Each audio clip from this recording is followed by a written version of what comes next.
minutes. Did anybody have any edits to those? No.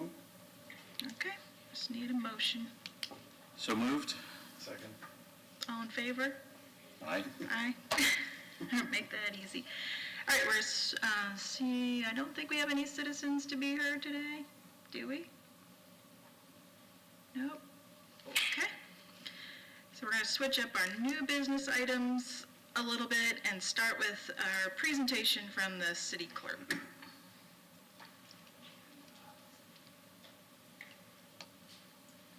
Hello, my name is Rosemary Call. I'm the city clerk, and I'm here with Mike Fuino, the assistant city attorney. So Mr. Gandy wanted us to come to the meeting and kind of go over what the board's mission is and really give an overview regarding the Sunshine Law. I think there may have been some questions from the board, so just as it applies to this board was established back in December 5, 2002, and the board has the authority to recommend action to council that as it relates to the maintenance or operation of the Airpark. Now, since I know the code specifically says the Airpark Advisory Board may initiate studies and make recommendations on the operation and maintenance of the Airpark to the city council, because the board does not have a budget, the board doesn't have technically the authority to initiate a study, but the board does have the ability to recommend to council to establish a budget for whatever purpose, so long as it relates to, as the code says, regarding the maintenance and operations of the Airpark. So I just wanted to make that clear, because I think that may have been a question of a couple of the newer members. And then, more importantly, I think the Sunshine Law is very broad in the state of Florida, and that's why I brought Mr. Fuino, so he can give you the abridged version of the Sunshine Law in terms of how, so we make sure that A, we're following, obviously, Florida statute, but more importantly, that none of our members are put in a position where they could potentially be breaking, because there are consequences. And so with that, I'm going to have Mr. Fuino. And throughout the discussion, I want it to be a discussion, so if there are any questions, please feel free to raise them. Either myself or Mr. Fuino will respond, but just in general, you don't have to wait for a presentation. If there's ever any questions, you can relay those questions through your board liaison, Mr. Gandy, and he'll advise me of any questions. Okay. Thank you, Madam Clerk, and good afternoon, Board. My name is Michael Fuino. I'm a senior assistant city attorney with the City of Clearwater and its legal department. I generally represent the city in all litigation that is either initiated for or against the city, and I also provide legal services to the clerk's department, which includes maintenance, sunshine, and public records law. That's why I came to speak with you all today, and I appreciate the opportunity to be heard. So Florida's government and the Sunshine Law, it's basically codified at Florida Statutes, Chapter 286. You don't have to really memorize that. There's three basic requirements under the law, and it's that the city or the board or the commission has to give reasonable notice of any meetings that occur, like today's meeting. We have to, the meeting itself has to be open to the public, which you kind of do when you say your citizens to be heard. And the minutes of a meeting have to be properly recorded. That's generally, now all those things are generally handled by the city administration staff, the clerk's office, me, whoever it may be. So board and commission members generally don't have to worry about that. What I want to talk to you a little bit about is what board members should be concerned about. And that's because the Sunshine Law, which is broad, applies to both appointed members, which are such as yourselves, and elected officials, like the city council. The most important takeaway you all can take from today is that a sunshine violation occurs when two or more board or commission members meet to discuss an item which may come before that board or commission for action outside of the sunshine, meaning outside of a public meeting. And there's a couple of words there that kind of bear some drilling down on. First is, what is a meeting? When two people meet, you think about this stuff, you think about smoky backroom deals that politicians do. That's one form of it. But another form of a meeting under the law could be just an innocent phone call, a text message, or a Facebook message, things like that had no malice behind it. What is a meeting under the definition? And then what's something that would come before the board for action? Well, think about what you all just did. You approved minutes, right? That was action that the board took.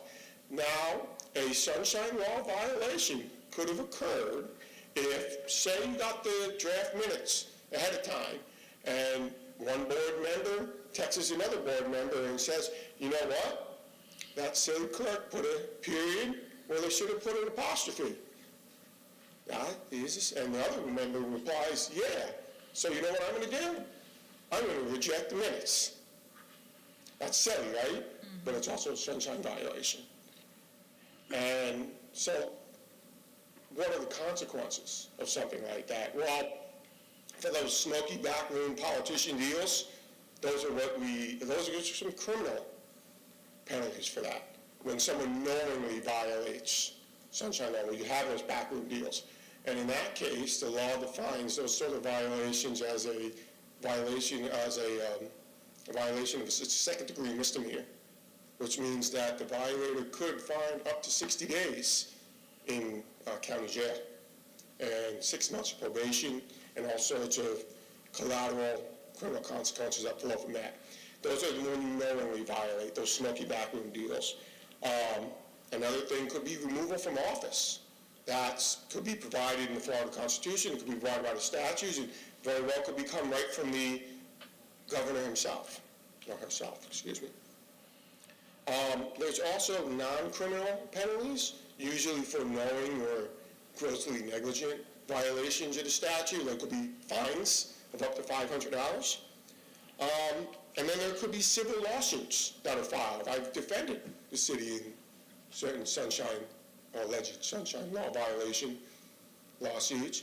And in those cases, a citizen, it's pretty broad, it could be basically anyone, sues the city and the individual members and says that whatever action the board took, whatever it may be, approving the minutes, grants, whatever it could be, is that requires the court to declare it void, meaning that the action never happened, which is one part of it. But if the plaintiff in that, or the citizen in that case prevails, then he or she would be entitled to attorney's fees.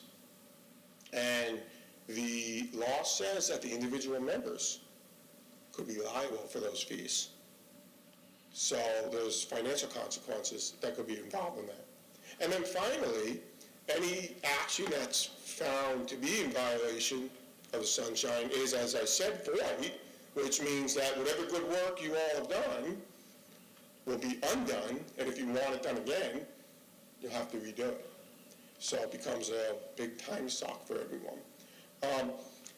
And so, I say all this not to scare anyone, not to lecture anyone or anything like that, but because I know, especially our advisory boards, you guys aren't paid a whole lot of money to do this stuff.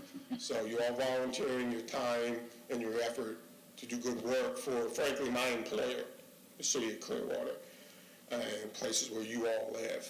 And I just want you all to be safe and knowledgeable and make sure that when you do these sorts of things, you understand what you're doing and why you're doing it. So again, I thank you for your time. If you have any questions, I'm happy to answer. If you have any questions in the future, you can direct them to the clerk and I'll be happy to do it. Thank you very much. I have one quick question. So there was, I guess, some confusion during the RFP process. Barry was, really nice and came up and talked to all of us and gave us his business card and said we can come and talk to him, but we weren't quite sure if during that whole procedure we were allowed to talk to either him or Mr. King, so we kind of just didn't talk at all to anybody. And then the second part of that is, now that we're through all of that and Fly USA is the FBO leaseholder, are we free as board members to just kind of freely go talk to them about different things? So, Just not with another board member. Yeah. that's great. No, I think Madam Chair, your initial instinct to not do anything was absolutely correct, because when in doubt, don't do. There are specific statutes that involve the RFP process, and generally it's, once an RFP time limit closes, no one that makes a decision is really supposed to speak with an applicant or something like that. So I think you were on the right track, even though what you all were doing was more advisory in nature. So when there's an RFP process, I would not talk at all, because again, even innocently, that could throw the whole thing into cahoots, and then I will have to restart the whole thing if and when a court found that it was in violation of sunshine. Afterwards, I think you can speak with them, but again, it also depends on the nature and the context of the conversation. There is a rule that says when a board acts in a quasi-judicial manner, which you may or may not do, there is a presumption of prejudice if a board member discusses a proposed action with someone who may be the proponent or an opponent of that action. So and now that presumption of prejudice can dissipate in certain circumstances, but you have to say on record that you spoke with them beforehand, and you got to fill out a form, and now all becomes a little bit of a messy thing. So I always advise to not do it, just because it's easier to do it that way than not.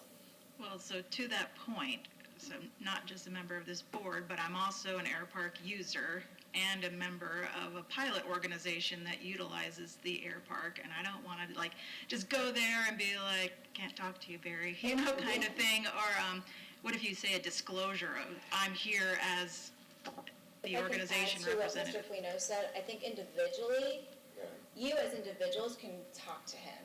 As a board, you cannot. So you can't represent the board's position, because you do not advise you don't advise the Airpark or the Fly USA. You advise City Council. So I think that's the important distinction here, is that as an individual, as a user, yes, any of the users would have that ability to speak with him and to discuss any of your concerns or whatever recommendations, whatever that may be. But if you are approaching him as a member of the board, you cannot do so, because again, remember, according to the code, you advise the City Council. And so your recommendations to City Council would be X, Y, Z. We want more garbage cans around the Airpark. That recommendation would go to City Council. City Council publicly discuss it and make that recommendation, then direct Mr. Gandy, okay, when we meet with Fly USA, this is what Council is directing the organization. Okay. And it gets kind of tough, because you wear dual hats when you act as a public official. You have your officiant hat, which is what Ms. Call was talking about when you go and approach as a board. But if you're just an individual Airpark user and you want to say hi, or I like the way the grass looks, or however it looks, that's a different matter. Now, I do not have an aircraft, but as a citizen of Clearwater, do I have that same access? Yeah, well, you do, again, depending on how you're approaching it, Mr. Schuler. If you're just, I'm Mr. Schuler, I live at 101 Betty Lane in Clearwater, I just want to say hi, or whatever it may be, that's one thing. But the lines can get blurred sometimes, and that's where the law gets a little fuzzy, is how are you discussing, and that's what I meant with the context of the conversation. Yeah, and that was, as a point of clarification, if I was to say, I want to go over and talk with, just say hello to the folks at Fly USA, and maybe walk around the airfield and say, yeah, it looks good, or hey, what are you guys going to do about this pavement breakup here? Things like that. At what point am I okay? At what point am I not okay? I mean, when you're attempting to speak as Mr. Renton, an individual, I live in Clearwater, I think the crack needs to get fixed, that's okay. When you're saying, Mr. Minton, I'm an advisory board member of the Airpark Advisory Board Committee, then that's when you at least give the perception that you're purporting to speak on behalf of the board. That's not okay. And if you said, no, I'm not here on behalf of the board, I'm just wondering, how is, the maintenance or operation of the airpark going? So, again, what's the limit? I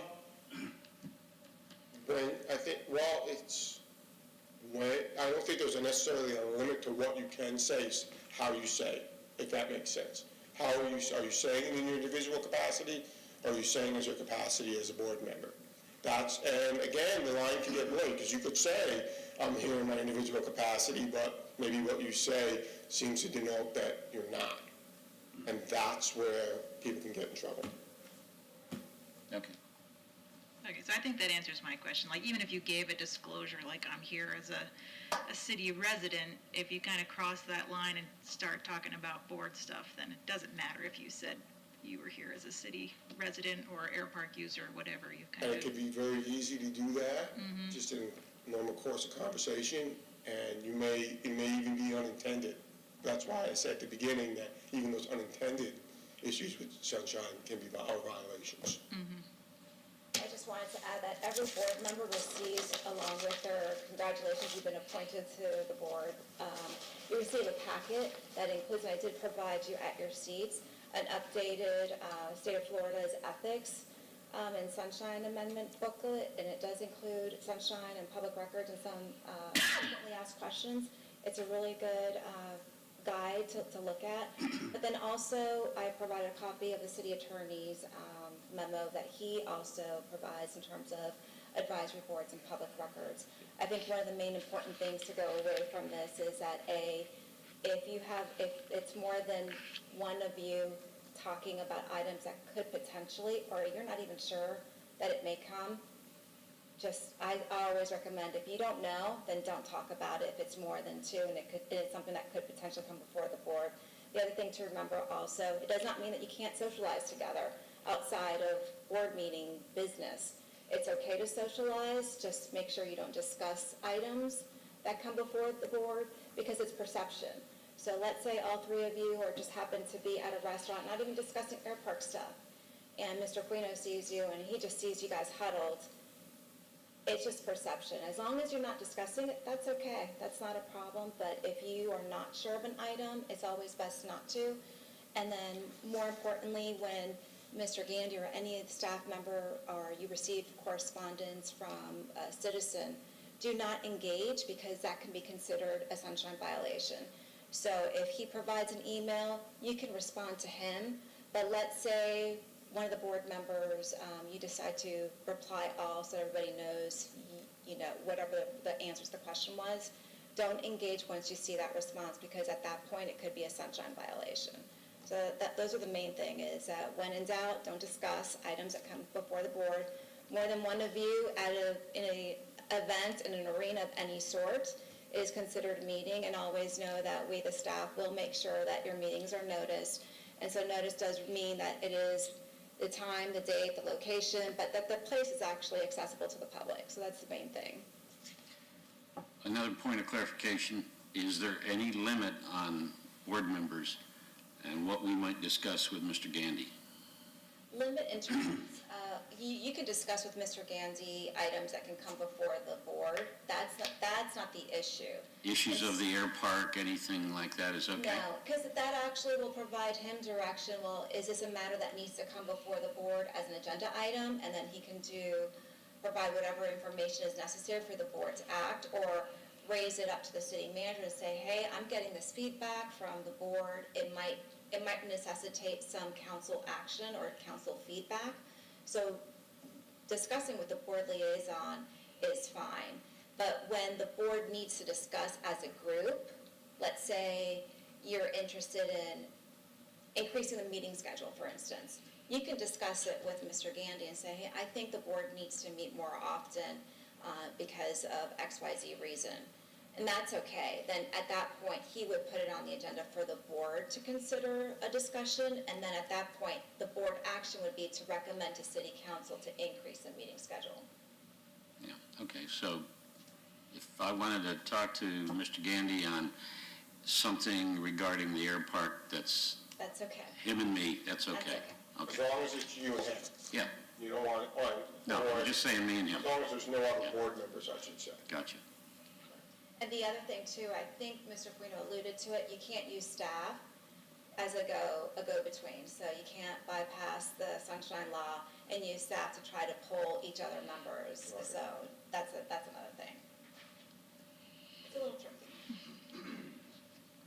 So, I think one last thing that just came up. I know we had direction that if we had complaints about the Airpark that came to us directly, to pass those on to Eric. What if we're hearing like praises of the Airpark or just suggestions? Should I'll those, take those too. say, should we send everything to you? Or, I mean, like, should we not respond at all or just be like, No, thanks, I that's a think great if you- idea or something? If the board members are receiving feedback of staff or the Airpark, whatever the case may be, positive or negative, share it with the liaison so that at that point also it can be shared publicly with the board members as well. So no, that is what I recommend the boards that I staff, is that if you receive correspondence, email, or just, hey, a verbal note from somebody, go ahead and share it with the board liaison. So in terms of public records, our servers capture it. So that's really why I want it captured.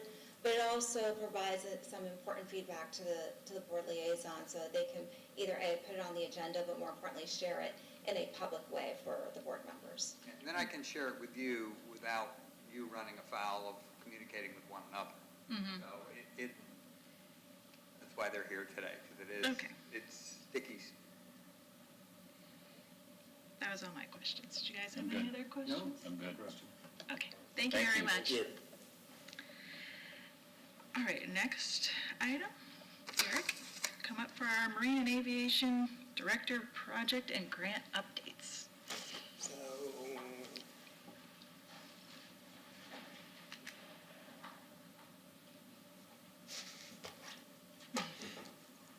Afternoon, everyone. Eric Gandy, Marine and Aviation Director. So I'm really excited to be here today because there's some positive developments going on with the Airpark. I'm glad that Ms. Call and Mr. Fuino could come today because I thought it was really important. I know, you guys get material to review in terms of this, but it's a challenging space to operate in. You're volunteering, you're giving us your time, and it can be very confusing, particularly when there are things that involve operations. And I think that's the biggest challenge because, we have a lease agreement with Fly USA, and, you look at the mandate of the board, and then, how do we engage in that space? And I think it's difficult to not run afoul of some of the restrictions we have. So certainly, I'll always act as your liaison, and I definitely BCC you for a reason. It's so if you do respond, you can't inadvertently respond to one another. So I do that to protect you from inadvertently just saying, oh, great, thanks, and it's technically could be a violation. So I think that's helpful guidance from them. And if you ever have a question, you can certainly ask me, and if I don't know the answer, I'll get with the clerk staff and legal and just make sure that we're good. I think the casual conversations are normal. Human beings speak outside the workplace, obviously. But, were you to go to the Airpark and say, well, I want you to do this way, or you should do it that way, and then speak as if you're a board member, then it becomes problematic. Now, if the board has a consensus, and we've talked about that before, where all of you agree and we would like to this is our opinion, certainly I can bring that back to council, and by way of our minutes, or some of the boards even will pen a letter to council on occasion, if it's out of sync. I think sometimes that's the biggest challenge, is our meetings, being quarterly, are out of sync with business decisions that we have to make quickly. And I think that's always, you feel left out, and you feel as if, well, I had something to contribute to that, but there's no mechanism to effectively deal with the rapid pace of business decisions and operational decisions that we have to make. That's why the boards and even council are kind of carved out of operations, and city management, people like myself exist, and this is even more complex because we have a lease agreement for the operation. So hopefully that was helpful, and again, I'll be glad to answer any questions that you guys have as individuals or a group, and at least work with the clerk's office to get good answers so you feel comfortable. That's what this was about, comfort level, and I will speak for our newest member, Mr. Crockett. This was for his benefit as well, being a new member. I wanted the clerk's office to come and speak to that, and try and do that anytime we get a new member, is just give a brief synopsis and overview. So without anything further, let me talk about the exciting stuff. So we've got multiple projects in the works. Some are solely our responsibility that we've been moving towards, and wanted to ensure this agreement was done before we pursued them. I have 3 projects going before council, grant agreements with FDOT. The first being a mill and overlay project. The total project cost is $2 million. The expectation is that FDOT is going to provide $1.6 million of that, and the city and the Marine and Aviation Department's Airpark Fund will provide $400,000 out of reserves as the 20% match. This is based on the pavement management plan that we have from the state. We supplied our engineering department with that pavement management plan, had them take a look, and the scope of the project and the bids are as a result of looking at those areas that need attention now. There were some that needed attention several years ago, and they didn't get that attention. So that's where we're going, and I'll be going to council on the 15th for that project, solely funded by the city. The next really exciting one is the terminal design. That is a $300,000 project, $240,000 paid by FDOT, $60,000 matched from the city, which will be reimbursed from Fly USA as part of our agreement. And finally, also on May 15th, finally, the golf cart, and I'll use that term for the existing thing, is from 1986. We went and looked through it and figured out it was from 1986, and it's in dire need of replacement. We're replacing it with a 4-place, forward-facing electric cart. I guess it's a golf cart, but it's $17,000. That's a heck of a golf cart. It's $13,600 from FDOT, $3,400 from Airpark funds, and Fly USA is reimbursing us for that as well. And that will be used to do our audits of the facility, look at equipment, move passengers around, move their gear around, and receive passengers and pilots coming in. So I think it'll be a good addition, and it's a step up from what we're currently picking up people in when it works. So a couple other projects that we knew we needed to address some things on the southwest corner of the property, where we intersect with the corner of the landings. The fence was down in places, had no top rail. It was 6 foot at the highest. We put in approximately 500 feet, maybe more. I'm not sure the exact linear foot amount there, but of 8 foot with triple strand wire on the top. Our strategy is in any more remote locations to top it with triple strand barbed wire, just because if you're driving down Hercules and someone sees someone climbing the fence to an Airpark, an 8-foot fence, that brings attention. But there's some remote areas that don't have people observing them, and that's one such area.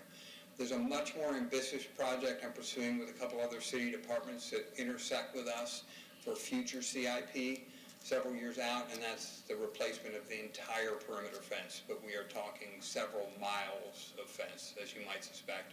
4,100 feet of runway with buffer zones at each end, and then the width. It's a significant expense, and the entire tree line on the west side of the property where we border the landings has to be cleared out. It's growing through the fence, over the fence, it's a mess. So that's a much more ambitious, much more expensive project that the city will be pursuing with other departments, and that's our responsibility. The other thing we're doing, we've got some quotes that came in for the perimeter fencing and the overgrowth and the stuff growing through it and under it, and we're going to have them address that along Hercules and along the berm to the south side and top some of the larger trees in there, just for safety purposes and clearance purposes.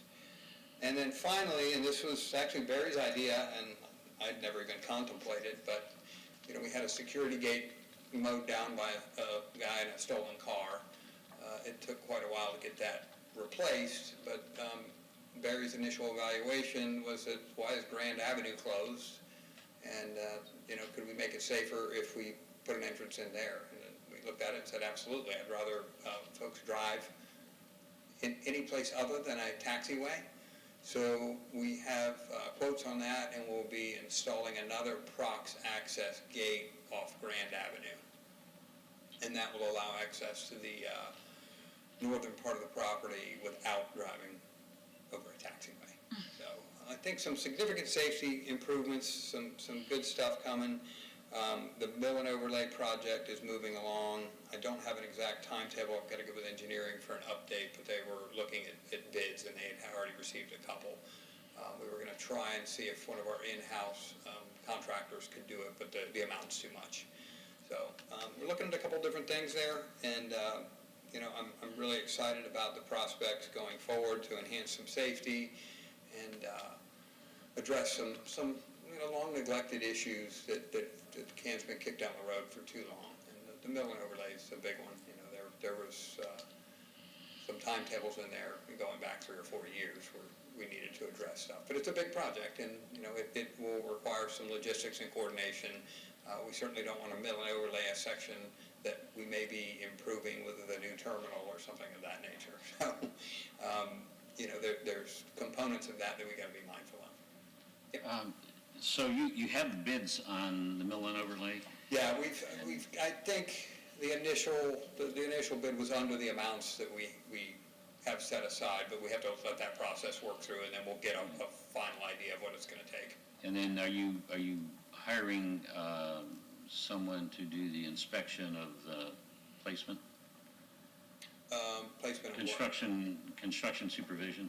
Oh, yeah, so the way this works is, we work hand in hand with the engineering department. They assign a project number and an engineer to the project, and then they shepherd it through, and they handle that aspect. Right. And then what we do is we'll collaborate with Fly USA and just ensure, once we get a design, what are we going to address? We just have to make sure that it's not something that we're going to rip out in a year to put something else there. It wouldn't make sense to spend the money to do that project in a location where we might be doing something else. So we've already met with the engineering team, or the engineer we have assigned. So we're going to keep doing that and make sure we don't have conflicts or spend money just to rip it out. Yeah, so the design included the phasing of how this would go, so the operations can continue. Yeah, well, absolutely. I mean, we're not going to shut it down if we were doing runways or main taxiways. But this is the majority of apron and some secondary taxiways. Gotcha. That's what I was gonna ask, what area is it all covering? So the apron and some taxiways? Yeah, and it's kind of piecemeal, because the pavement management plan identified areas that need attention, and they're not kind of Not all continuous. Yeah, I mean, so you'll have some areas that need it now, and then, so there's varying levels. So it's a little more complicated than just saying we're going to do X amount of square feet. It's all identified based on the pavement management plan of areas they identified as needing attention now versus those that may need attention later. And they actually have timetables in there. We're just beyond a few of them. Mm-hmm. Is there any new pavement being put down outside from the mill and overlay? No additional square No footage. additional This is square to footage. manage what we have now. Got it. Okay. Question about the gates. If something unpleasant happens with that gas station, the natural gas station outside, is there a easily accessible, instant way to get out of the airport. Well, yeah, climb over the fence. I mean, I don't mean to be flippant about it, but certainly if there's a problem with a CNG plant, I would expect that everyone would retreat to an alternate location and we would find a way out. But certainly there are other gates that the city can open throughout the property. So we have access, fire has access, PD has access in the event of any kind of an emergency. I've got keys, my staff has keys, PD has keys, fire has keys. So no, there is the ability to open an alternate entrance exit location. In terms of what would happen if we had something at the CNG facility, we would not be using that entrance and exit for that period of time. So that could help with putting in that third entrance. Absolutely. I think the Grand Avenue is going to be, it's going to be good for a multitude of reasons. You know, I don't necessarily like the idea that we have to drive across grass and things, and it just tears it up. So it'll be a nice change once we get it done. So for the terminal design, has it been determined yet the size and scope of it that would be moved forward with the design, or is that all part of the process? It's all part of the process. We had a preliminary meeting, so the first step in the process, I have to get a council resolution. FDOT requires a resolution. It's not just a straight up and down vote. It's a resolution from council to support the project for its lifespan. Golf cart's 5 years, a major project's 20 years, or the life of the project. So ultimately, what we do is we get the approval and then we do an either RFP or an RFQ to ascertain scope. But we already had a preliminary meeting with Fly USA. We kicked around some ideas of what that would look like when we send that out and what our concept is. So you establish that concept, put it out in the field and see who can design that for the grant amount effectively. Who's going to do the design? We don't know yet. Oh, Yeah. got it. I'm sorry. I thought it had already gone out to our... Oh, no. So I'm getting a resolution to obtain the funds necessary Right. to then pay somebody to do that. So it's a lengthy process and you know, there's a lot of steps along the way, but, you know, we're trying to move relatively expeditiously and got the grant funding relatively quickly from FDOT, so. And then with the electric golf cart, does that just plug in a regular plug, or will you be installing Yeah, a specialty plug? it doesn't need an EV station or anything like that. Okay. Do you have any other questions? No question. Well, thank you. I really like knowing what the projects are that are either ongoing or proposed, just to be able to stay up to date. As we meet and chat about it and the big one, and Barry will talk about it, and I don't want to steal his thunder, but I'll let him talk about some of we have a lot of exciting stuff coming, and I'll let him tell you what's been going on. Okay, thanks, Aaron. Okay. All right, Mr. Chauvelin, ready for your FBO report. Thanks for having us today, guys. As I think you all know, the initial turnover of the Airpark was a little bit chaotic, and I want to first thank Eric and Mike and their team in the way they approached this and helped us get through that. When you enter into an agreement like the one we entered to with the city, you're always concerned it's going to be a lessor or lessee relationship. And, I think our intention from the very beginning was that, we wanted to approach this as a partnership, and we're very much feeling that that's the city's approach to this, and it's been great working with their team over the last couple months as we've gotten the facility stood up. So, I didn't want to not mention that, so thank you, Eric. As you guys know, I'm assuming you all received the 15 and 30-day updates that we sent to the city. Mm-hmm. Yeah, so you have a good idea of what we've accomplished. I think our intention on a go-forward basis is to provide those updates monthly.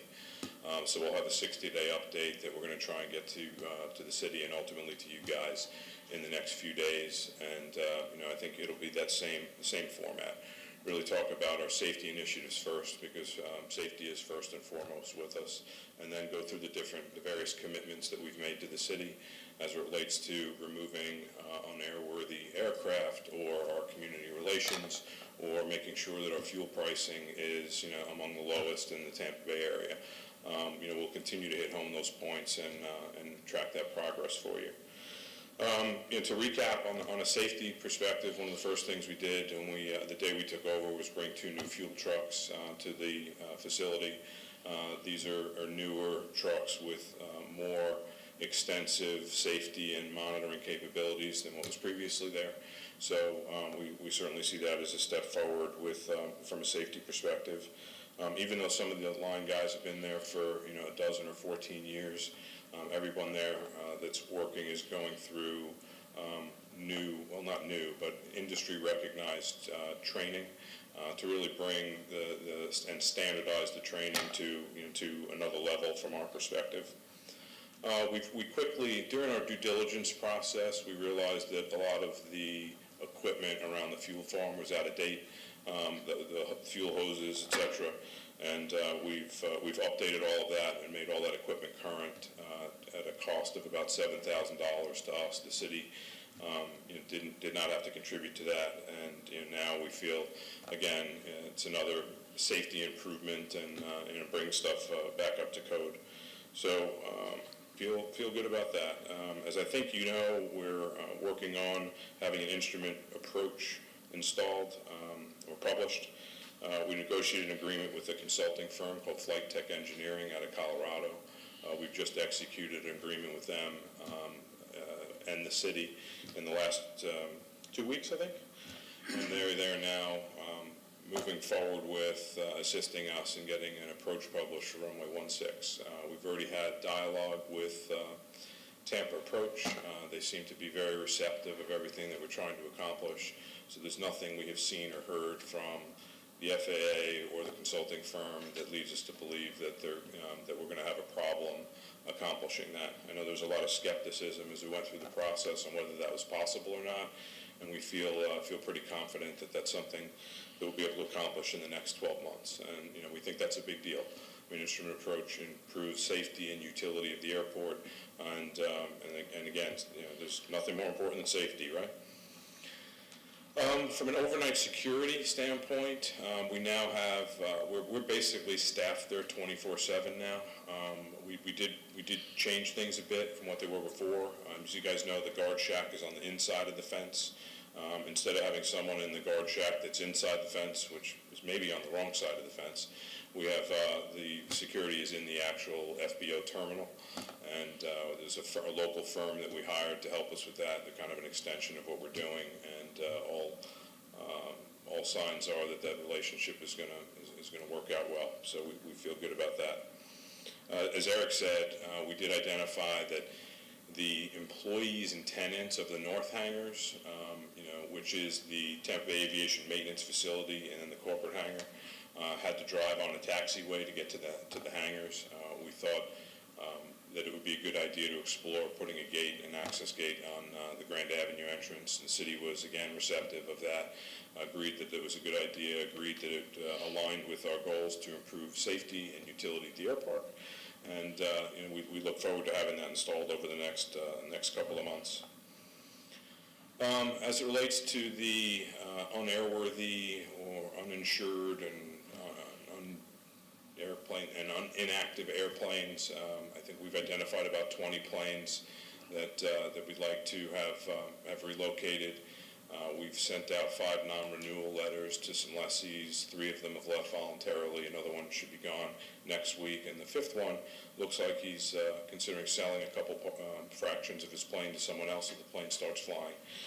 It's with Bender Aviation becoming current now. So we see that as a positive outcome also. So we'll continue to keep you updated on the status of those efforts. From a community engagement standpoint, we had 2 events in March. One was 3 or 4 days after we took over, which was a bit much.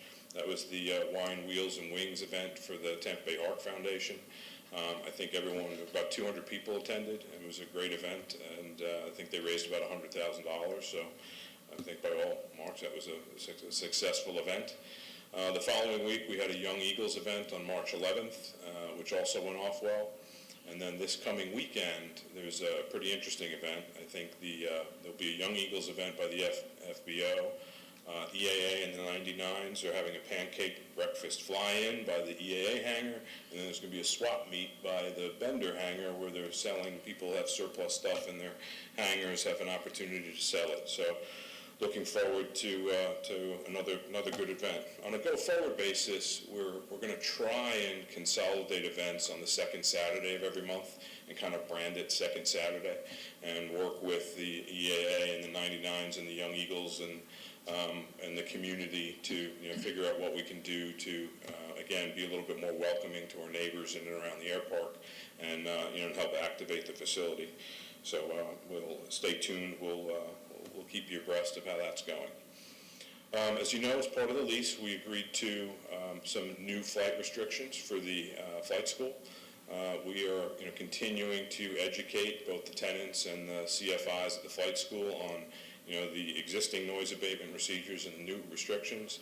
And there was a little confusion over, especially on the weekend morning hours, on what was permitted and what wasn't. But I think we've gotten through that now, and we've actually started receiving some positive feedback from the neighborhood where they're saying that they are seeing the reduction in intensity of the flight training. And we'll continue to work with them to continue to improve the balance that we talked about throughout this process of activities at the Airpark. So I think that's all good. The biggest complaints we've been hearing, when we first started, there was a lot of confusion the first 2 weeks about something as simple as phone numbers. With the phone number change, we weren't able to obtain the phone number that the FBO's had for the last 30 years.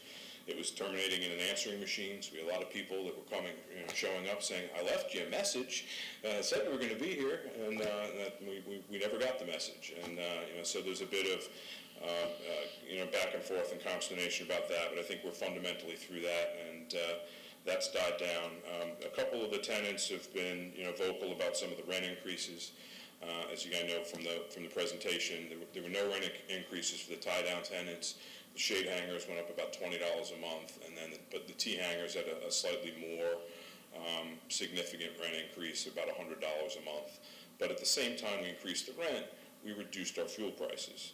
So we reduced our retail fuel markup by 50 cents a gallon, and then we increased the tenant discount from 20 cents a gallon to 50 cents a gallon. So tenants at the Airpark were saving 80 cents a gallon after we took over from what the previous pricing was. Our pricing philosophy was this benefits the most active tenants, and that's what we wanted to do, is attract active tenants. So that was kind of the why behind those changes, and they should really be looked at together, not independent of one another. Does that make sense? Mm-hmm. Yeah, thanks. Our fuel pricing, I've started including a slide that has our full service fuel pricing for, I guess it's 5 airports around the Tampa Bay area. Thank you for the suggestion, and we'll continue to include that, and you will find that we are the least expensive full service 100 low lead fuel in the Tampa Bay region. So that is our intention or our goal is to make sure that we stay competitive that way. That's important to us. Let's see, overnight issues. We haven't had any flights come in after 11 p.m. or before 7 a.m., so 2 months of no issues there. We did have an issue with the VASI lighting system on the first weekend in April.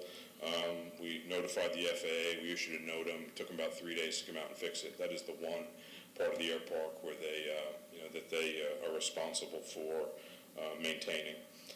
Had one other complaint that came through the city about runway lights that were not working at night. We're pretty sure that was pilot error. We check the lights every morning, every evening, and so the airport is it's hard to find at night, and it's one of the things you'll find in one of our next updates is we're going to put a rotating beacon in to help with visibility after dark. We think that's probably another safety improvement that should be a pretty not a terribly heavy lift for us. So with that recap, happy to open up to you guys for any questions that I might be able to answer for you today. Yeah, I have a comment and a question, and my comment is that I think your newsletters or informational letters, which however you want to call it, I think that's great. I know from my standpoint, I really appreciate seeing what's going on, and what you've done. I think that's really positive. Thank you.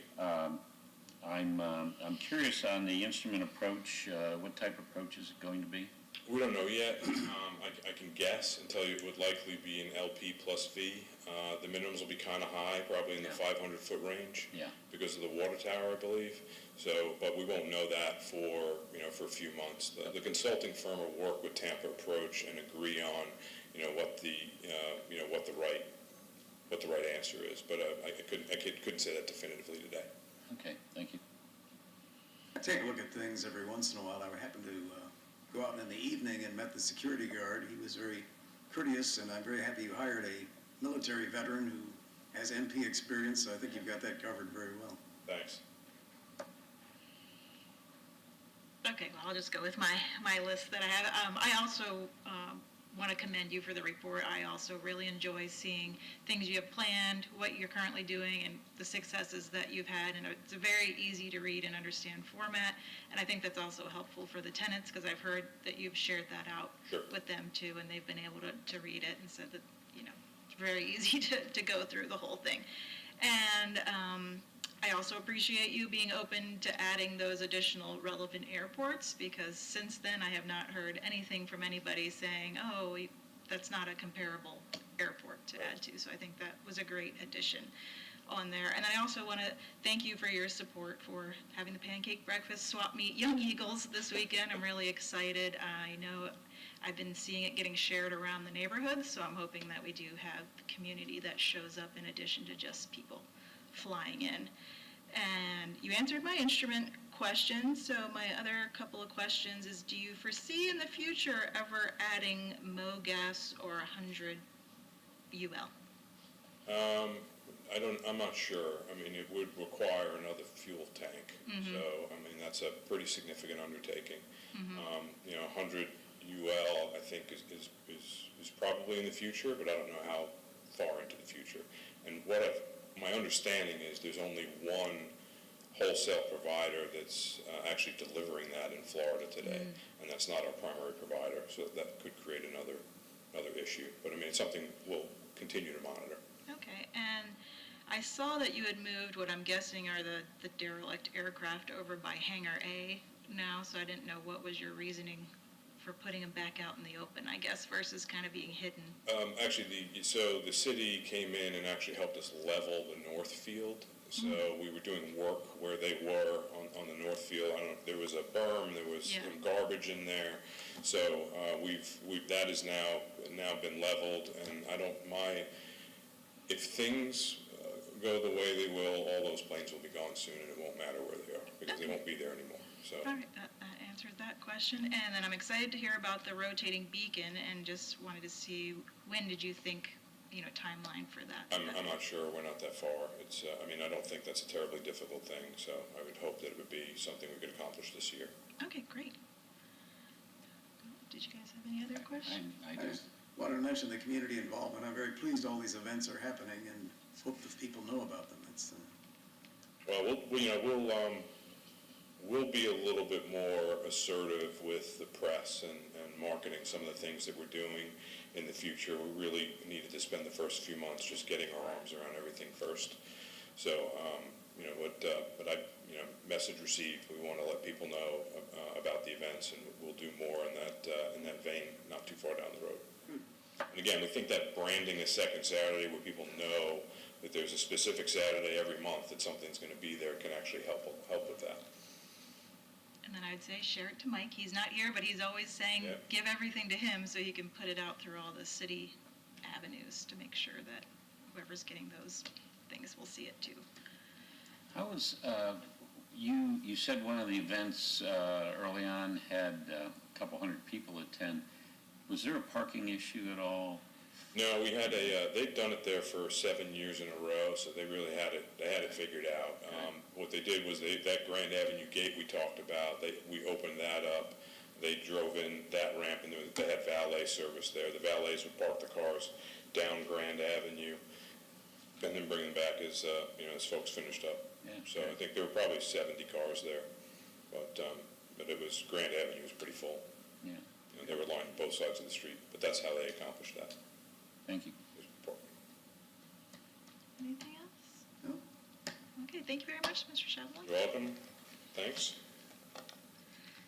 So I'm guessing we don't have any old business items. I don't see anything on our agenda. And Eric, I'm not sure if you're giving a separate director's report or if that was just all kind of combined in your project No, update. I can just pop up and just close out with some observations. But, I think Barry really touched on it. We have a really good partnership going on with them right now and are trying to address things collectively.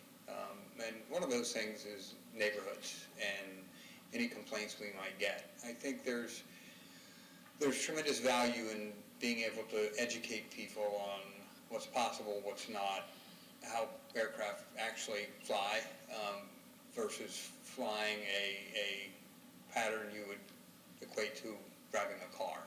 And I think it's really important that when we have the opportunity, that we can meet with folks and discuss that with them, because I think that, people that don't fly don't understand that there's performance issues associated with some of these maneuvers, particularly takeoffs and landings and pattern work, and their pattern altitudes that are prescribed. So I think, we've been able to have some conversations with folks along the way, and I think that level of engagement, collectively between us is really helpful. And I think they've gone a long way to really work with the flight schools, and I'm really optimistic about that intensity reduction that the neighborhoods are looking for going forward. But it takes time. I mean, all of this stuff takes time. And it's really, he didn't go into all the details of why the transition was difficult, but there were some obstacles in our path that really had us scrambling to reconnect with our clientele, reconnect with our tenants and the like.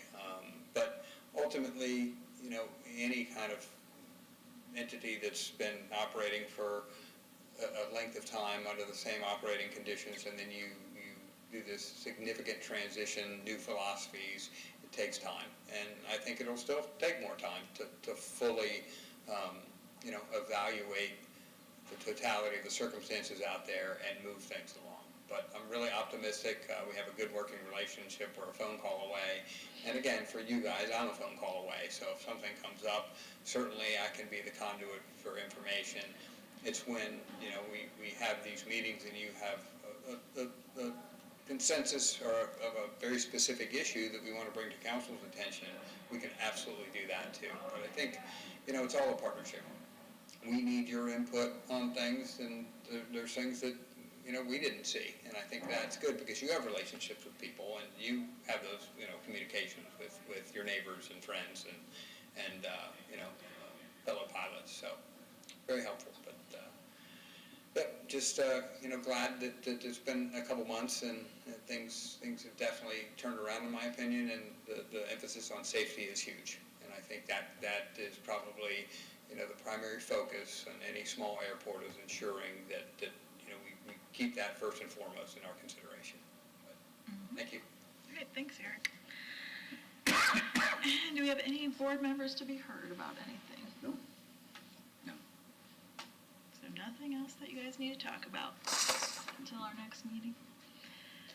Okay, well then I'm going to adjourn our meeting early since we've gotten through all of our agenda items. Thank you, everybody.